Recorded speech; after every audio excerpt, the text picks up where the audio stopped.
Je, unahitaji taarifa kamili na uchambuzi wa ndani zaidi? Jiunge sasa katika grupu letu la WhatsApp kwa malipo nafuu kabisa. Utapata uchambuzi wa kila siku, mchana na jioni, update za dunia kwa haraka zaidi, fursa ya kumuuliza maswali Rahby papo hapo na kupata majibu ya haraka zaidi kutoka kwake. Usikose nafasi hii adhimu. Jiunge sasa na uwe mbele ya taarifa kuliko wengine. Tupigie kwa simu namba 0654467177 au tuandikie ujumbe ni unge na Rahby. Tutakuunga moja kwa moja. Nilishawahi kukuambia, nadhani utakumbuka, kuna kipindi hapa tulikuwa tukijadili sana kuhusu Donald Trump. Kuna wakati mijadala ikawa inaenda kuwa kichwani ziko sawa, mtimilifu wa akili, au anayoyazungumza anayajua, hayajui, au anafanya kusudi, au ilikuwa au story nyingi.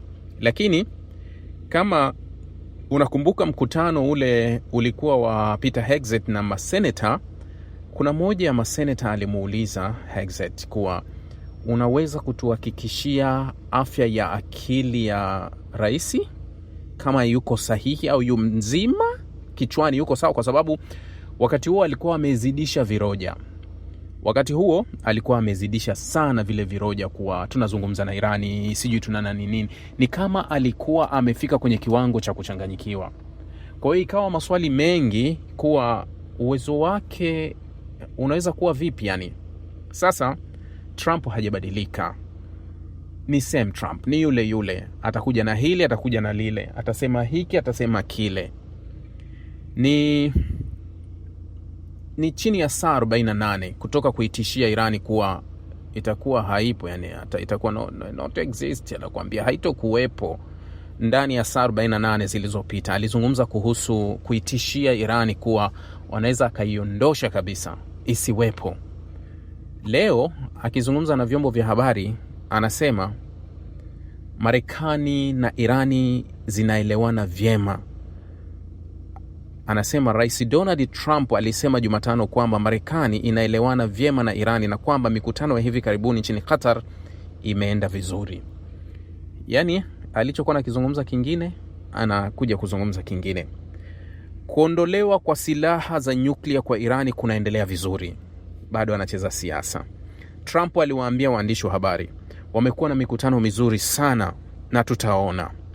Marekani na Irani zenyewe zilifanya mazungumzo ya kiufundi katika mji mkuu wa Doha Jumatano, wanapotafuta kukubaliana kuhusu mtiririko wa meli kupitia mlango wa bahari wa Hormuz na kupata usitishaji wa mapigano kudumu.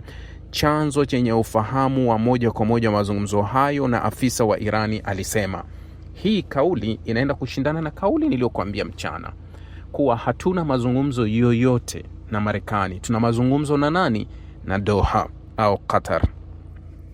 Mkwewe Trump, Bwana Jared, na mjumbe wake maalum Steve Witkoff walikutana na waziri mkuu wa Qatar, mpatanishi katika mazungumzo hayo, pamoja na Pakistani ili kuweka msingi wa mazungumzo hayo, lakini hawangehudhuria majadiliano yenyewe. Chanzo chenye ufahamu wa moja kwa moja wa mazungumzo hayo kilisema, tunaelewana vizuri sana, Trump alisema, akiongeza kuwa Irani imepiga hatua kubwa. Nadhani wako sawa, rais aliongeza. Sio, umeelewa? Kama kuna jambo ambao umejifunza sana kwenye huu mgogoro, ni kama kadri Marekani anavyojaribu kukaza kamba ndio anazidi kuumia. Yani kadri anavyokaza kamba kuelekea Irani, ile kamba ndio inazidi kumuumiza zaidi. Taarifa iliyoandikwa na vyombo vya habari inasema hivi, Irani na Qatar na Pakistan zilifanya mazungumzo mjini Doha kuhusu utekelezaji wa makubaliano ya Marekani na Irani kushughulikia vikwazo, masuala ya kikanda na mifumo ya uratibu. Elewa, narudia, Irani, Qatar, Pakistan.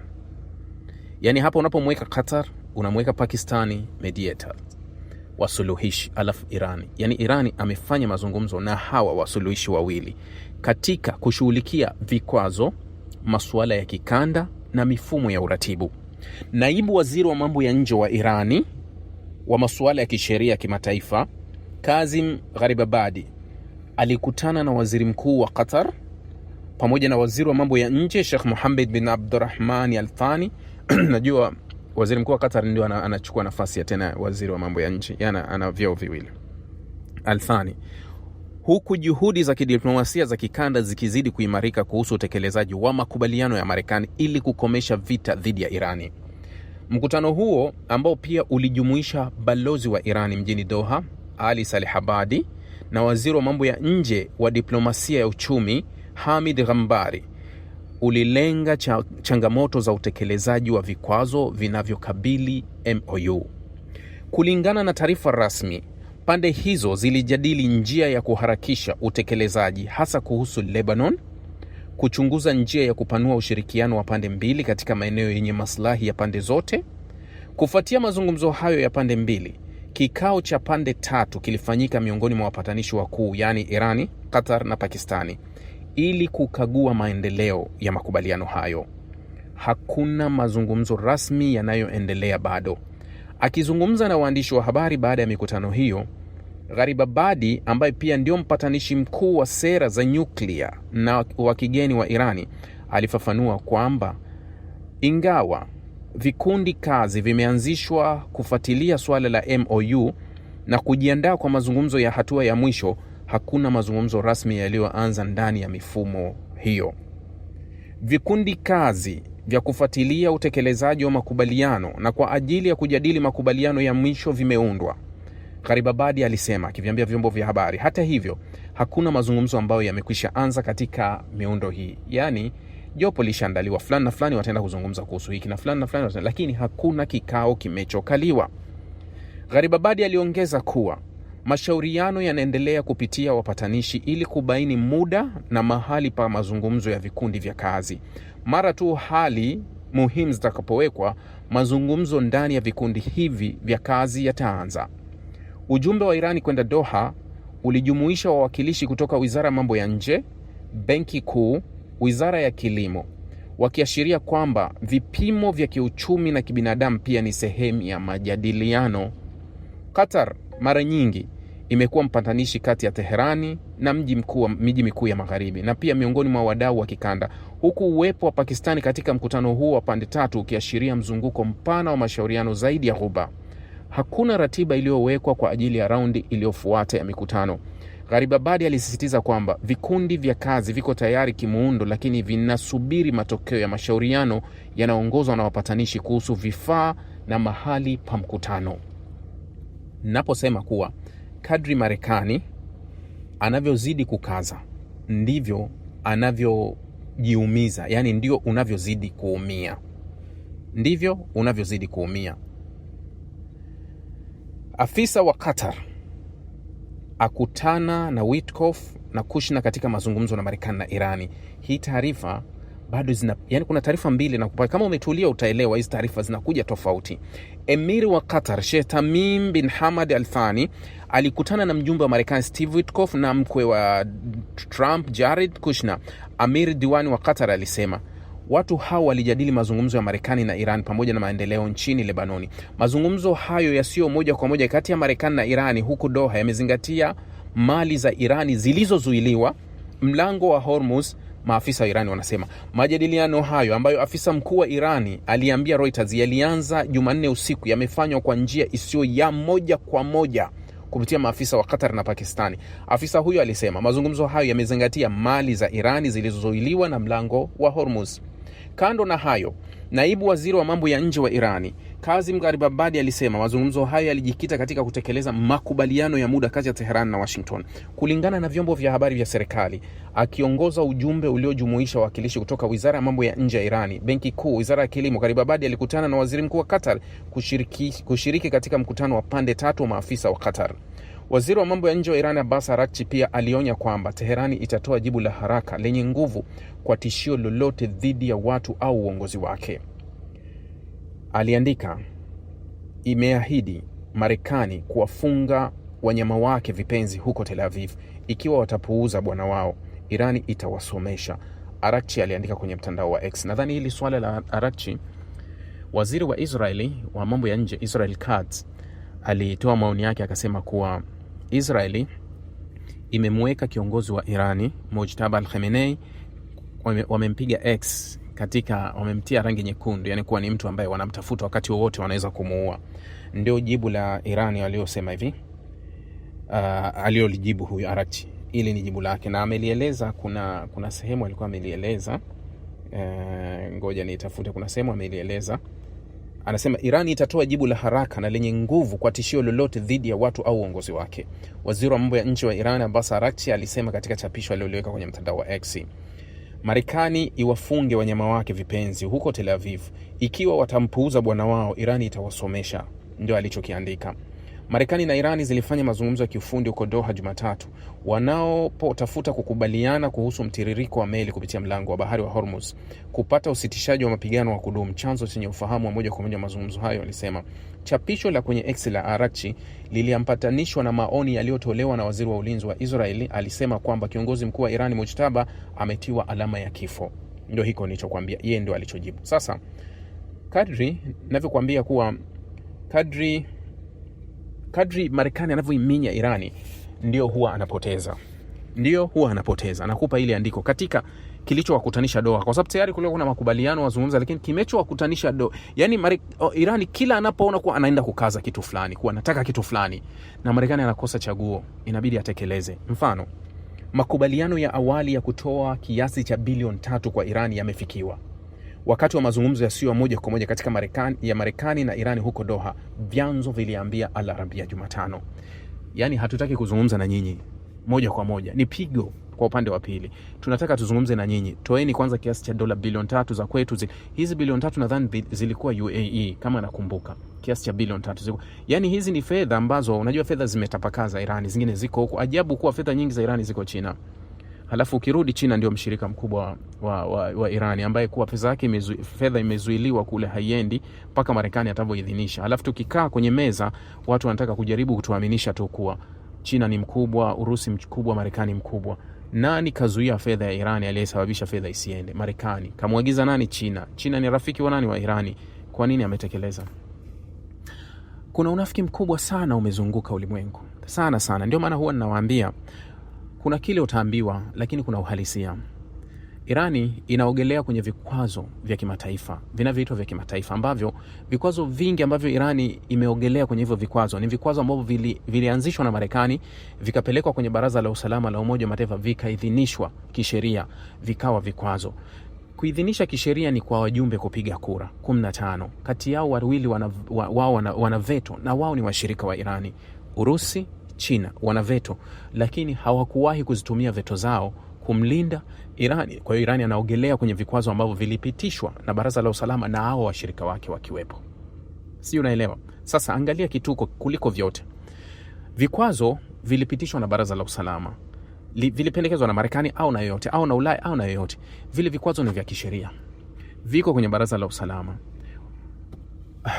Marekani kupitia waziri wake Bessent, waziri wa uwekezaji, inatangaza kuiondolea Irani vikwazo, na Irani inafunguliwa moja kwa moja, inaanza mafuta yake kuuza popote duniani bila vikwazo. Aliyeweka vikwazo ni Umoja wa Mataifa, anayeondoa vikwazo ni Marekani.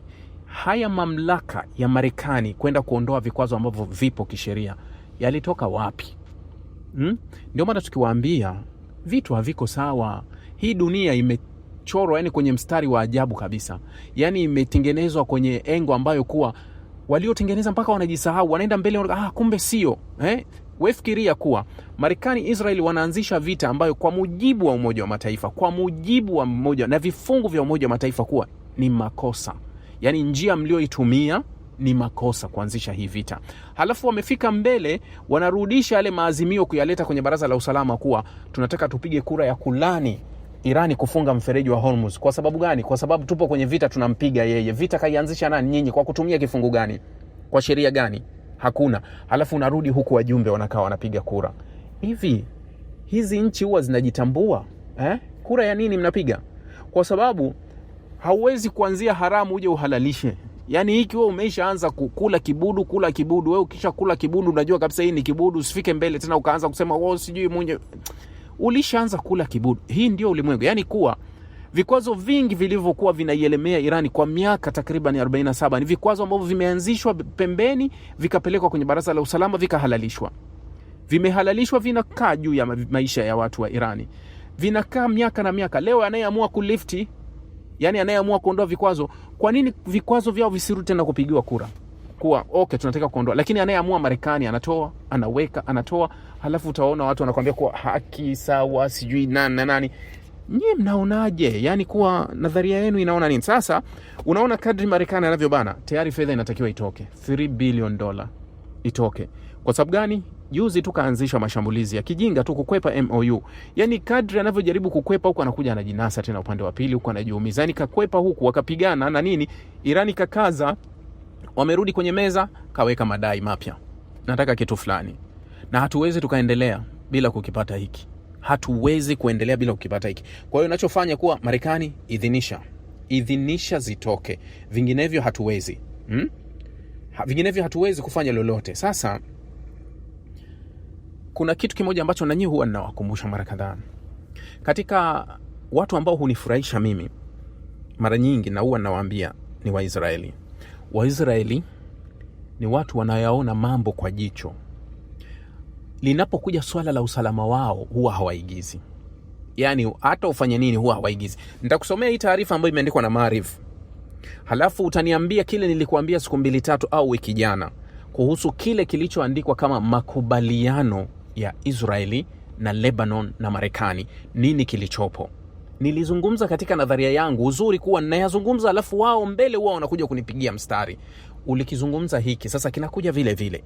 Maariv inasema kwamba mfumo wa Lebanon na Israeli hauwezekani kutekelezwa licha ya kuungwa mkono na Marekani, akitaja vikwazo vya kisiasa na tofauti kubwa kati ya Donald Trump na Netanyahu. Mkataba wa mfumo ulioidhinishwa na serikali ya Lebanoni na Israeli ni mzuri kwenye karatasi tu, lakini nafasi zake za kutekelezwa kwa kweli ni mdogo. Gazeti la Israel la Maariv limeripoti leo Jumatano likiandika hii taarifa. Katika uchambuzi wa makubaliano hayo, gazeti hilo lilisema kwamba makubaliano hayo yanachochea hisia mchanganyiko na zilizokinzana, ikibainisha kwamba ingawa yanawakilisha hatua ya kisiasa kuelekea makubaliano ya amani yanayodaiwa, hali zilizopo hazitoi nafasi kubwa ya matumaini kuhusu utekelezaji wake halisi ardhini. Nilizungumza kuwa ile ilikuwa ni nadharia ya kisiasa ambayo imetengenezwa katika muktadha wa kisiasa ili kuwaweka wanasiasa kwenye nafasi nzuri tu, lakini ukweli kuwa hamna chochote kilichopo kwenye kile ambacho kinazungumzwa kuwa hatua kubwa ya makubaliano iliyopigwa kati ya Lebanoni na Israeli. Gazeti la Maariv linabainisha na kusema kuwa mafanikio hayo kama mafanikio ya Marekani, sawa nilichokizungumza, hata kama ni kwenye karatasi tu, akibainisha kuwa utawala wa Marekani unatafuta kuhifadhi mkataba wa uelewano uliofikiwa na Irani. Kwa sababu hiyo, Washington inalenga kutuliza mashambulizi ndani ya Lebanoni iwezekanavyo, hasa baada ya Teherani kufanikiwa kuungana tena kwenye uwanja huo, ripoti hiyo ilisema. Yani anachokitaka Marekani kwenye hili ni kuhakikisha kuwa tu yeye na Irani watafikia makubaliano. Kwa hiyo anatafuta kila sababu kuonekana kuwa Israeli hawezi kutekeleza hili. Ndio maana hata kwenye tuigize, maanake kuwa yalikuwa ni makubaliano ya kulazimishwa tu kuwa Lebanoni, kwa sababu nimeshawaambia mgogoro wa Lebanoni hauhusiani na jeshi la Lebanoni wala serikali ya Lebanoni. Huwezi kutatua tatizo la Lebanoni kwa kuzungumza na Joseph Aoun na Nawafi Salami. Huwezi kulitatua kwa sababu wao ni sehemu ya moja ya matatizo. Yani wao wako upande mmoja, yani wao wako upande wa Israeli na Marekani. Sasa mnasuluhu vipi? Kwa sababu tu wameshika nafasi huyu rais na huyu waziri mkuu? Haiwezekani, kwa sababu matatizo ya Lebanoni yako mbali zaidi, si pale. Yani wanaotibu mguu sio unaoumwa, kichwa ndio chenye matatizo. Taarifa inasema uwezekano mkubwa wa kubaki barua isiyo na mwisho kwa Israeli. Kusainiwa kwa makubaliano bado kunachukuliwa kama mafanikio kulingana na gazeti la Maariv, lakini uwezekano kwamba yatabaki kuwa barua isiyo na mwisho bado uko juu. Yani wanaona kabisa kuwa haya ni magumashi tu, yani tumesaini hewa, lakini ukweli kwenye hili utekelezaji wake hautokuwepo. Kwa sababu unatekeleza na nani? Mtu uliyepaswa utekeleze naye bado yuko mbali na hayupo na mazungumzo nawe, wala hajashiriki kwenye hicho kitu inaitwa mazungumzo. Gazeti hilo liliendelea kusema kwamba kuiwezesha Israeli kuruhusu serikali ya Lebanoni kutekeleza kile kinachotaka kutekelezwa kunahitaji kiwango cha hekima ya kisiasa ambacho Tel Aviv imekosa katika miaka ya hivi karibuni. Sawa, ambacho hakipo. Maariv pia ilisisitiza kwamba Washington lazima ichukue hatua madhubuti kuelekea Israeli ili kuruhusu mchakato tata na dhaifu wa majaribio ufanyike ardhini ikiwa utatekelezwa kabisa.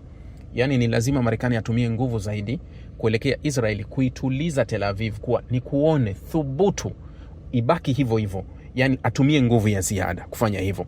Zaidi ya hayo, gazeti hilo lilisema kwamba tofauti kati ya rais wa Marekani Donald Trump na waziri mkuu wa Israel Benjamin Netanyahu ni nzito na ngumu. Hata hivyo, hali hiyo inahitaji mlezi wa watoto, yani Marekani, kuboresha nafasi za kufanikiwa makubaliano hayo ikiwa yatafanikiwa. Anazungumza katika nadharia ile ile. Nilishawaambia kuwa kuna Israeli, kuna Marekani, kuna Netanyahu, kuna Trump. Mgogoro wa Trump na Netanyahu uko wazi. Katika kipindi hiki hawatembei njia moja kwa sababu malengo yao ni tofauti. Malengo ya kila mmoja yanaumiza malengo ya mwingine.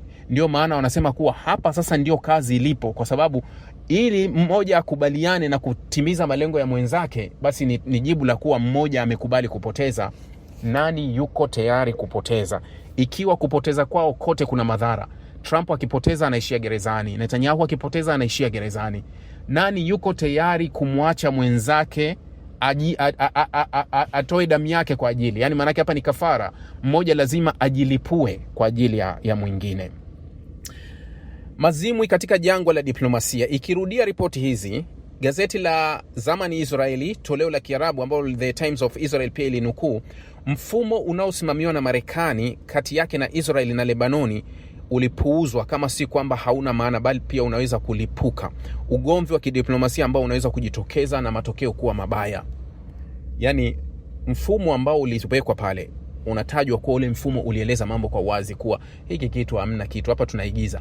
Kwa hiyo kilichotumika ni nguvu kubwa ya upande mmoja. Nani nguvu kubwa? Unasema kuwa ni Donald Trump alitumia nguvu kubwa kulazimisha kuwa mtafanya kile ninachokitaka mimi, hamwezi kuniletea hili wala lile. Sasa ndio taarifa nasema makubaliano ya mfumo wa Lebanoni yamejaa udanganyifu ambao ni kama kutuliza, unatuliza maumivu. Chombo hicho kilidai kwamba kinasema Jerusalem haikuwa na kitu chochote cha msingi, yani Israeli haikuwa na lolote katika yale mazungumzo badala ya ushindi wa kimkakati.